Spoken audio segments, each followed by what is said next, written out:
જીવનમાં કોઈપણ નિષ્ફળતાથી ડરશો નહીં. ડોક્ટર ગણેશ જેવા લડવૈયા બનો. આરોગ્ય મંત્રી શ્રી પ્રફુલ્લ પાનશેરિયાનો યુવા પેઢીને પ્રેરણાદાયી સંદેશ.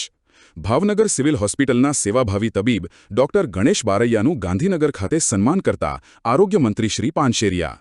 શારીરિક અક્ષમતાને મજબૂત મનોબળથી પરાસ્ત કરનાર ભાવનગર સિવિલ હોસ્પિટલના સેવાભાવી તબીબ ડોક્ટર ગણેશ બારૈયાનું આજે ગાંધીનગર ખાતે આરોગ્ય મંત્રી શ્રી પ્રફુલ્લ પાનશેરિયાએ ભાવસભર સન્માન કર્યું હતું. આ પ્રસંગે મંત્રીશ્રીએ યુવા પેઢીને પ્રેરણાદાયી સંદેશ આપતા કહ્યું હતું કે જીવનમાં કોઈપણ નિષ્ફળતાથી ડરશો નહીં. ડોક્ટર ગણેશ જેવા લડવૈયા બનો. તેમણે ડોક્ટર ગણેશ શૈક્ષણિક સંઘર્ષ ગાથાને અભ્યાસ કરતા ગુજરાતના યુવાનો માટે દીવાદાંડી સમાન ગણાવી હતી. મિત્રો, આ ગણેશ ડોક્ટર ગણેશ જે MBBS કરેલું છે, ખૂબ સંઘર્ષ કરીને ભગવાને ઘણીવાર શારીરિક રીતે બધું ન આપ્યું હોય, પરંતુ એમને સિદ્ધ કરી દીધું છે કે મન હોય તો માણસ જવાય.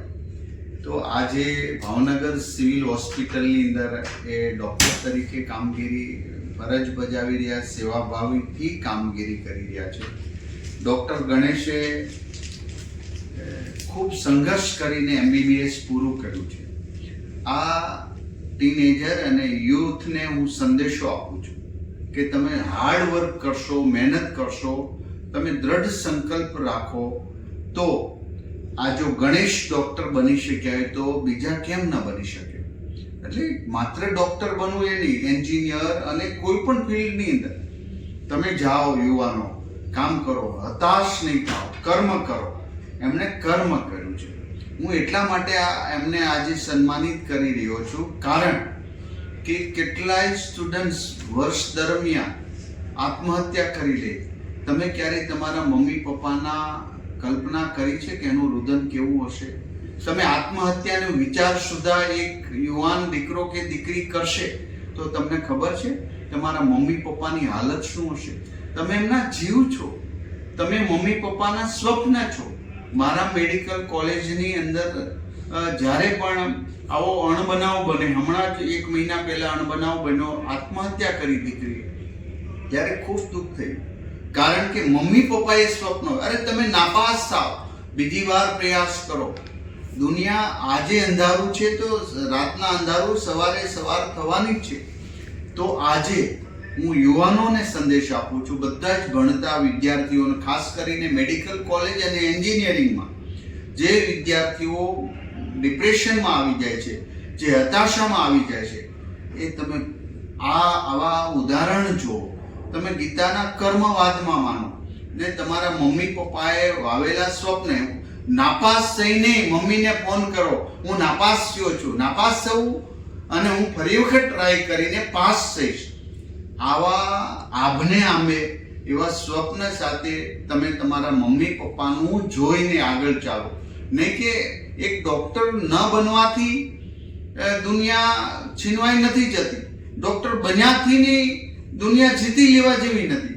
તમારા માનવીયતા અભિગમ કેટલો છે, આ અભિગમ શ્રેષ્ઠ છે. આ શ્રેષ્ઠતાને હું સ્વીકારું છું. ડૉક્ટર ગણેશને શોલ આવું. ડૉક્ટર ગણેશ એ આપણા ગુજરાતના ડૉક્ટરોને એ ગર્વ લેવા જેવો. મને એમના પર પ્રાઉડ છે. હું ઘણા સમયથી જોતો હતો આ ડૉક્ટર MBBS ડૉક્ટર ગણેશ સિવિલની અંદર સેવા આપે છે. હું આજે એમનું સન્માન કરી રહ્યો છું. યુથ માટે પ્રેરણારૂપ છે. અને બધા જ મેડિકલ સ્ટુડન્ટ્સને પણ હું ખાસ વિનંતી કરું છું, તમે ભણો. કદાચ તમને ના આવડતું, એટીકેટી આવ્યું, ફેલ થયા તો પણ હતાશા નહીં કરો. તમે તમારા મમ્મી પપ્પાને લક્ષ્યમાં રાખીને બીજી વાર પ્રયાસ કરો. આત્મહત્યા કે ડિપ્રેશનમાં આવવાનું બંધ કરીને હવે આજથી જે થવાનું છે થવાનું જ છે. બસ તમે હસતા ખીલતા હશો ને તો એ મમ્મીને ગમશે, પપ્પાને ગમશે. તમે હોસ્ટેલમાંથી ઘરે જાઓ અને મમ્મી પપ્પાને સમય આપશો, ભાઈને પણ સમય આપશો, બહેનને સમય આપશો. આ એક કુટુંબ વ્યવસ્થા છે. આ જ માનવીયતા અભિગમ છે. બસ આ અભિગમને પાણી પાઓ, વિચારો રૂપ પાણી પાઓ અને એને વટવૃક્ષ બનાવો. તમે સફળ થશો, ધ્યેયનિષ્ઠ કરો. અને માત્ર પાસ થવું ને નાપાસ થવું એ સફળતાની માપદંડ નથી.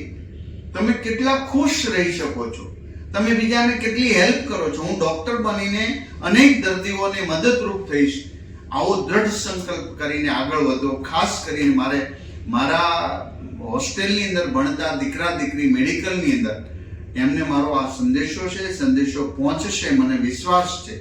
અસ્તુ. ભારત માતા કી જય. અને ગણેશને આપણે વધાવી. હા, બોલો. સાહેબ, હું એક વસ્તુ ઉમેરવા માંગુ છું. મારી સાથે છે મારા શિક્ષક ડોક્ટર દલપતભાઈ કાતરિયા, કે જ્યારે મને એનસીઆઈ કમિટીએ રિજેક્ટ કર્યો હતો એમબીબીએસમાં એડમિશન માટે, તો એમણે જ ગુજરાત હાઈકોર્ટમાં અને ત્યારબાદ સુપ્રીમ કોર્ટમાં કેસ દાખલ કરી અને મને એમબીબીએસમાં એડમિશન અપાવ્યું.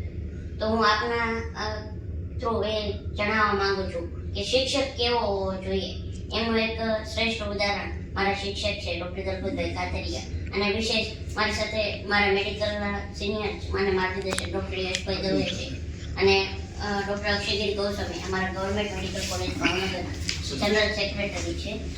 એ મારે ખૂબ સારું સપોર્ટ અને માર્ગદર્શન રહ્યું મારા મેડિકલના અભ્યાસ દરમિયાન.